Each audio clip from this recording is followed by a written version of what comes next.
Assalamualaikum warahmatullahi wabarakatuh. Semoga Allah selalu memberkahi Ustadz dan seluruh kaum muslimin, terutama para akhwat yang rutin mengikuti kajian wanita ini setiap pekannya. Saya baca dengan agak cepat ya, karena agak panjang. Bismillah.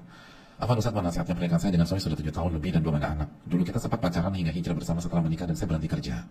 Suami saya adalah orang yang sebenarnya baik, tapi saya rasa punya masalah psikologis. Sifatnya kekanak-kanakan, emosional, dan sangat egois. Walaupun sudah ngaji sunnah, tetapi terhadap saya istrinya suka kasar, main fisik. Ucapannya sering menghina dan merendahkan saya dalam keadaan marah maupun saat bercanda. Sering saya sakit hati menahan tangis dan stres sendiri. Kadang kalau lagi bisa diajak diskusi baik-baik, suami sendiri mengakui bahwa dia mungkin harus diruqyah karena gampang emosi.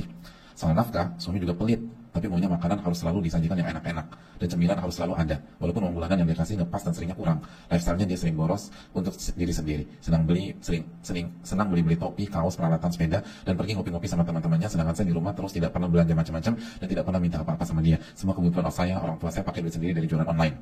Saya jualan online juga awalnya dengan niat membantunya untuk mencukupi kebutuhan belanja makan sehari-hari dan asisten rumah tangga, karena dia jarang marah kalau makan enak. Kalau makan enak jangan marah. Tapi kalau makanan sederhana dan saya bilang pengeluaran kita banyak atau agar dia tidak boros dan juga tidak hitung-hitungan terhadap istri, langsung dia ngamuk, bilang saya tidak pintar atur duit dan tidak bersyukur. Dia seperti tidak ikhlas menafkahi saya dan duka menganggap saya beban dan ngerepotin. Tidak pernah mau disalahkan, sifatnya juga perfeksionis. Saya tidak boleh salah sedikit saja. Langsung marahnya di luar nalar. Tapi di depan teman-temannya dia manis dan pendiam. Saat suami marah, dia suka memukul, menendang saya di bagian kepala dan muka. Alhamdulillah. Alhamdulillah di'afana bimabtalaha bihi wa faddalana ala katsirin mimman khalaqa tafdila. Bagian muka dan kepala. Setelah itu dia minta saya agar minta maaf sambil sujud di kakinya. Saya pernah ancam melaporin dia ke polisi karena KDRI dan minta cerai, akhirnya dia melunak. Saya selalu berdoa dalam salat agar suami dilembutkan hati dan akhlaknya, tapi suami bilang sama saya, dia suka doain saya yang jelek-jelek karena saya suka membantah dan doain supaya dagangan saya bangkrut. Ini bikin saya sakit hati banget, padahal keuntungan jualan saya juga seringnya untuk makan dan kebutuhan kita bersama. Kalau mood suami sedang baik, dia jadi manis sekali perilakunya dan ucapannya terhadap saya dipuji-puji terus. Suami saya seperti orang bipolar yang pasif agresif tapi tidak mau ke psikiater psikolog. Kadang saya juga berpikir mungkin Allah belum kasih kita anak karena dosa masa lalu kita, dan suami sangat temperamen dan tidak sabar. Mohon arahan Ustaz, walaupun saya tahu kita saling mencintai, tapi seringkali hati dan perasaan saya ini sering menyerah setiap kita habis ribut besar. Barakallahu fikum Ustaz. Ya. Ibu-ibu, dengar begini tuh baca doa. Alhamdulillahilladzi afani mimma btalaha bihi wa faddalani ala katsirin mimman khalaqa tafdila. Segala puji bagi Allah yang tidak memuji saya dengan ujian yang diberikan kepada beliau ini dan melebihkan kita dari banyak makhluk-makhluknya. Dan kalau kita sebagai suami juga baca hal yang sama. Alhamdulillah ya'afani mimma qalahu bi wa faddalani 'ala katsirin mimman khalaqa tafdila. Karena sejatinya membuat kita baik sama istri kita itu taufik dari Allah Subhanahu wa taala. Itu yang perlu kita camkan. Yang pertama bagi istri, ini adalah cara Allah menguatkan dan mengangkat derajat kita. Cara Allah memperbaiki dan mengangkat derajat kita. Dan ini ujian kesabaran. Sebagaimana Allah berfirman dalam surat Al-Furqan ayat 20, "Wa ja'alna ba'dakum li ba'din fitnatan atasbirun wa kana rabbuka basira."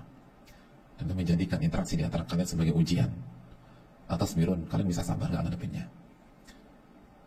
Dan Allah Maha melihat. Lalu poin yang kedua bagi istri, rasa sakit, baik sakit secara fisik maupun sakit secara hati, nggak ada yang gratis. Semuanya akan diganjar pahala. Semuanya akan menjadi pengangkat derajat kita. Lalu berikutnya, kalau kita tepat dalam menyikapi ini akan membuat kita semakin matang, dewasa, dan semakin beriman.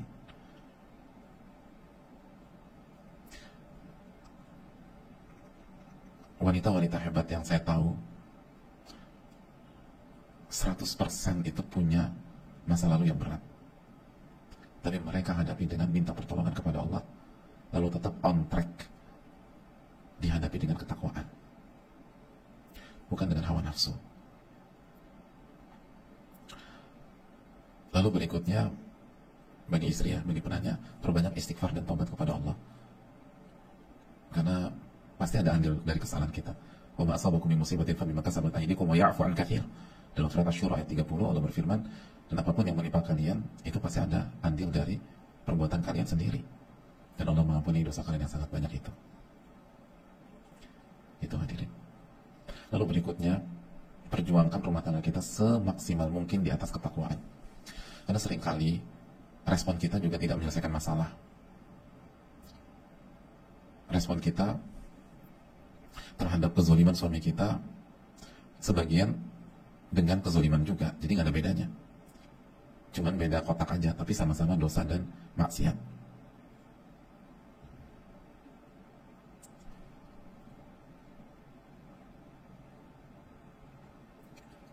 Sebagian yang lain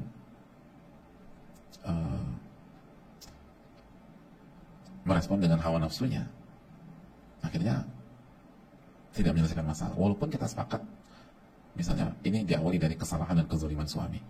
Tapi ingat gak tadi surat Al-Furqan 20, Allah takdirkan ini kepada kita untuk menguji kita, menguji kesabaran. Lalu catat baik-baik ucapan Al-Imam Ibnu Mubarak berikut ini, hadirin. Kata Al-Imam Ibnu Mubarak, maka fa'ta man asallaha fika bimithli an tuti'allaha fihi.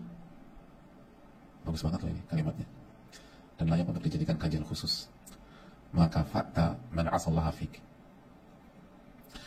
tidak ada yang lebih baik dari merespon orang yang menyikapimu dengan maksiat kepada Allah dibanding engkau menyikapinya dengan ketaatan kepada Allah. Kira-kira gitulah.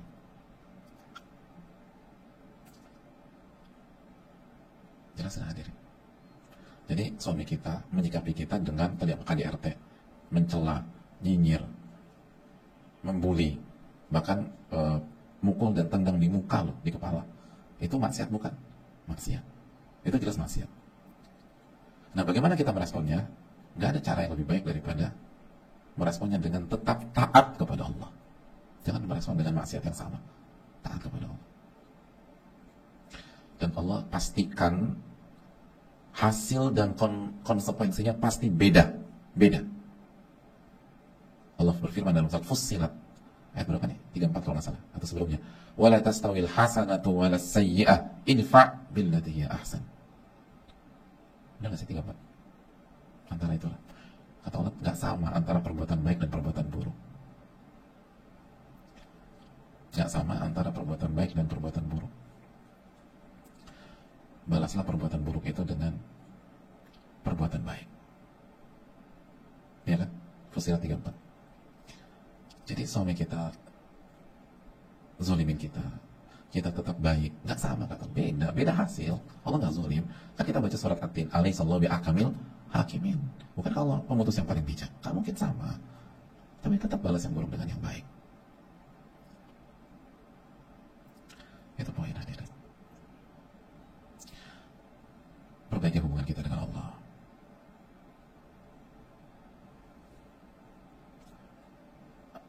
Perbaiki hubungan dengan Allah. Lalu yang berikutnya, untuk suaminya, bertakwalah kepada Allah. Ingatlah selalu al-jaza min jinsil amal. Balasan itu tergantung jenis perbuatan. Kita zolimi, sakiti, aniaya istri kita, maka kita akan dianiaya, disakiti, dizolimi, diinjak-injak sama pihak lain sebagai balasan dari Allah Subhanahu wa taala. Ingat, di atas langit masih ada langit. Oke, istri kita lebih lemah dari kita sehingga kita bisa perlakukan seperti itu. Emangnya hidup kita hanya di dalam rumah tangga kita? Kita akan bergaul, kita akan bekerja, kita punya lingkungan kerja, lingkungan main, lingkungan hobi. Jangan kaget kalau kita dicaci maki orang, kalau kita diremehkan orang, kalau kita dibully orang, kalau kita dijatuhkan orang, kalau kita dipermalukan oleh teman-teman kita. Al-jaza' min jinsil amal. Balasan itu tergantung jenis perbuatan. Dan yang berikutnya, menyakiti istri itu menunjukkan kita bukan orang baik. Khairukum li ahli wa ana khairukum li ahli. Sebaik-baik kalian yang paling baik dengan istri atau keluarga, dan aku yang paling baik dengan istri atau keluarga. Justru yang harus kita jaga itu istri kita dibanding teman-teman di luar. Karena itu parameter. Kita mau baik sama semua orang di luar, tapi kalau kita nggak baik sama istri kita, kita bukan orang baik, kata Nabi SAW. Jadi mungkin kita bisa pukul istri kita bisa tendang istri kita bisa sakiti dia, tapi ingatlah dialah yang dijadikan parameter oleh Nabi SAW terhadap kebaikan kita. Dan untuk para suami, Jangan pelit-pelit sama istri. Nabi SAW bersabda dalam hadis Muslim, ini favoritnya ibu-ibu nih hadisnya. Kata Nabi apa? Dinarun anfaqtahu fi sabilillah. Satu dinar yang engkau infakkan di jalan Allah. Wa dinarun anfaqtahu fi raqabah. Dan satu dinar yang engkau infakkan untuk membebaskan budak. Wa dinarun tasaddaqta bihi ala miskin. Dan satu dinar yang engkau sedekahkan kepada fakir miskin. Wa dinarun anfaqtahu ala ahlik. Dan satu dinar yang engkau infakkan ke istri dan anak-anakmu, ke istri dan keluargamu. A'dhamuha ajra, yang paling tinggi dan paling besar pahalanya. Alladzi anfaqtahu ala ahlik, yang kau infakkan ke istri dan anak-anakmu. Pada istri, itu paling besar pahalanya. Paling besar pahalanya. Jadi seringkali kita lupa tentang hakikat ini. Dan yang berikutnya, ajak suami kita ngaji. Hanya di ruqyah saja, tapi ilmunya nggak dipelajari, ibadahnya nggak ditambah, maka tidak akan menghasilkan efek yang kita inginkan. Ini kuncinya dekat sama Allah, kuncinya belajar agama. Katanya kan sudah hijrah kan, nah jadilah penuntut ilmu sejati. Harus ikut kajian dan diamalkan, ibadahnya itu jaga. Ini ada masalah dengan ibadah kita. Suami yang seperti ini ada masalah dengan ibadahnya. Kalau ibadah kita baik, hadirin, kalau ibadah kita baik, jangankan sama istri, sama orang yang zolimi kita aja kita bisa mengontrol diri. Masih ingat surat Al-Furqan tentang ibadur rahman? Wa ibadur rahmanil ladzina yamshuna 'alal ardi hauna wa idza khatabahumul jahiluna qalu salama. Wal ladzina yabituna li rabbihim sujada wa qiyama. Hadirin Allah muliakan. Allah Subhanahu wa taala berfirman tentang ibadur rahman, ayat yang sangat familiar dalam surat Al-Furqan ayat 63, 64. Allah mengatakan wa ibadur rahmanil ladzina yamshuna 'alal ardi hauna. Hamba-hamba Allah yang berjalan di atas permukaan bumi dengan rendah hati. Dan apabila orang-orang jahil, maksudnya orang-orang yang menzolimi dia, yang melakukan hal yang tidak pantas, yang buruk kepada dia, menyapanya dengan hal yang tidak baik, responnya apa? Qalu salama.